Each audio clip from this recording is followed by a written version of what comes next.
Neurotransmitter बनवाते हैं, उनकी अगर कमी हो जाती है या उनकी जगह गलत जीवाणु हमारे शरीर में आ जाते हैं तो भी हम बीमार पड़ते हैं। इसको डिसबायोसिस कहते हैं।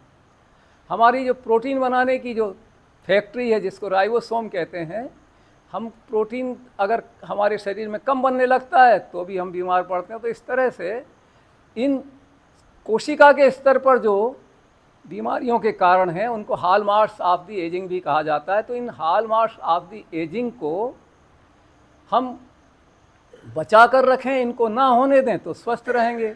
अब यदि इनसे बचना है तो उन कारणों की तरफ हमको ध्यान देना होगा जिन कारणों से ये कोशिका के स्तर पर गड़बड़ियाँ हो जाती हैं।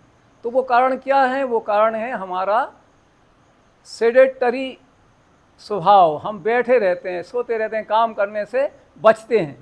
इसके कारण हमारे बहुत सारे जो मसल्स ग्रुप हैं वो जाम हो जाते हैं और उन मसल्स ग्रुप को चलाने वाला जो हमारे ब्रेन के अंदर जो क्षेत्र है वो भी रुद्ध हो जाता है।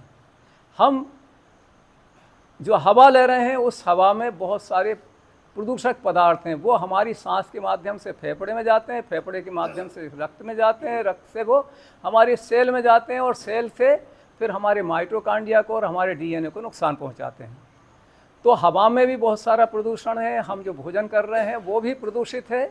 हम जो फैक्ट्रियों में बना हुआ जो पदार्थ खा रहे हैं, पैकेज फूड खा रहे हैं, जिसमें प्रिजर्वेटिव्स हैं, जिसमें रंग है, जिसमें गंध है, जिसमें स्वाद है नकली, उस रंग गंध स्वाद को हमारे शरीर की आंतरिक प्रणाली नकार देती है। तो वो जो पदार्थ हम पैकेज्ड खाते हैं, प्रोसेस्ड फूड जो हम खाते हैं, उसमें जो छोटी छोटी से बहुत सूक्ष्म स्तर के जो रसायन हैं वो भी हमारे दिमाग में जाकर, हमारे सेल में जाकर, हमारे रक्त प्रवाह में जाकर के नुकसान करते हैं।